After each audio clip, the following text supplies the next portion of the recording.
from the day Mommy and Daddy started building a nest in my home, up until Buddy flew away from the guava tree after surviving an attack, I thought I already had the elements needed for a good story. But I was having a hard time finishing it because the ending kept changing.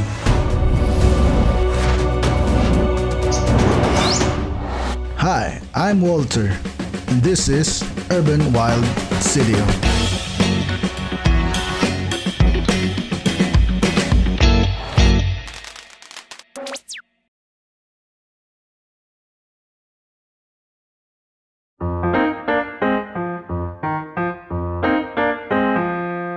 My cameras were about to take a break as I would begin writing for the script.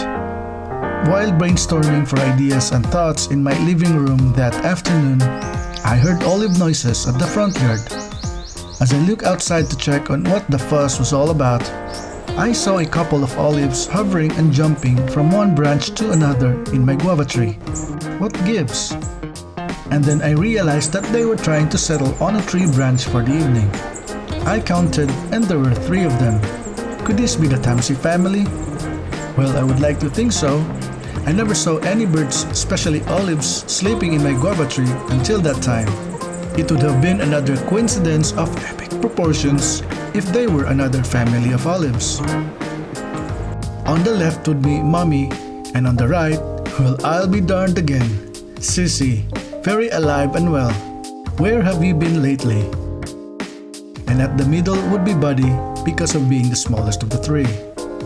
Well, Daddy didn't stay. Now isn't that a sight to see? Just perfect. After 7 days, the Tamsis family were back and sleeping in my guava tree. It just doesn't get any better than that.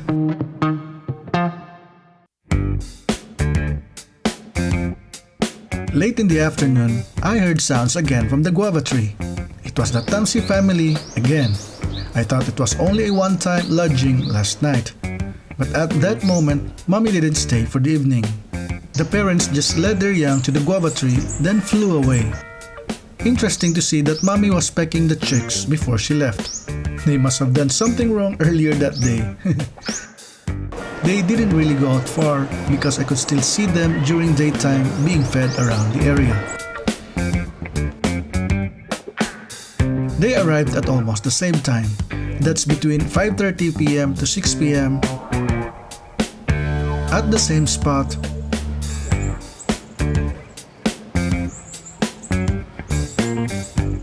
Rain or shine.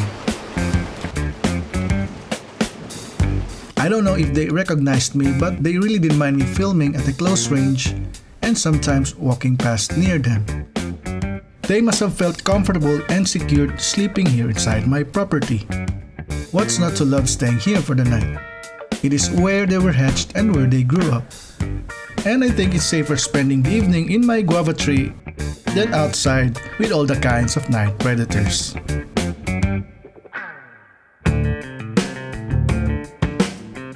After 3 weeks of spending the nights together side by side, sibling spats were beginning to develop.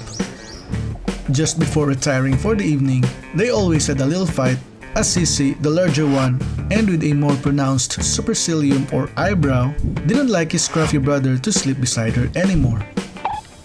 But Buddy persisted to get near her, probably for warmth and just being used to. The pecking ensued for a while.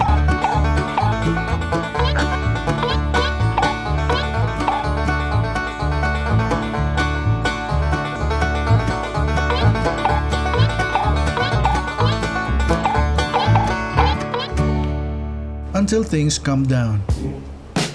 He then moved slowly beside her sister.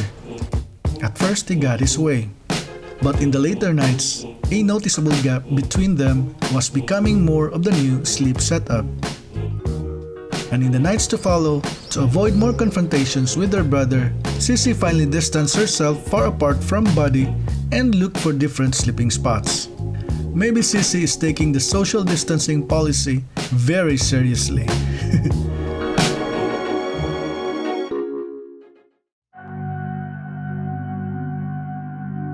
Finally, on the evening of June 28th, none of the siblings showed up. The guava tree was now without its tenants. Sissy had spent her last night yesterday.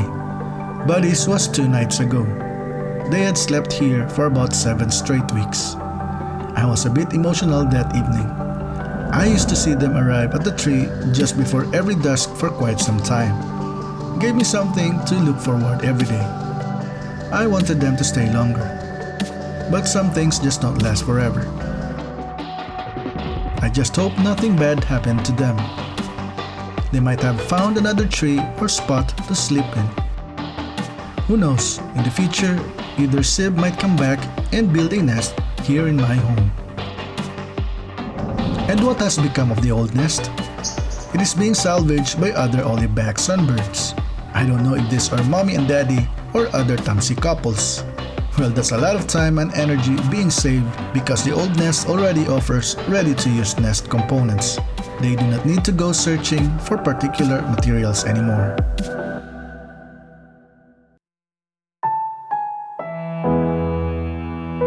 I couldn't ask for a better treat Mother Nature gave me during the quarantine days. They may be a small company, but they gave a big and inspiring show. That's more than 3 months of observation, filming, and learning. And to go with it were the drama developing each day. The family had grown on me. I think they are underrated birds that deserve more recognition and appreciation. They also play a major role in the environment as pollinators, being nectar feeders. As part of the grand design of God's creation, they really played out their part while impressing us with beauty and inspiration. Truly, the Tamsis family is now part of me and my good memories. So the next time you see an olive couple hovering somewhere in your home, do welcome them. You might be one of the lucky few to host and witness the beautiful process of raising a family of magnificent birds. Thank you for watching. See you in my next story.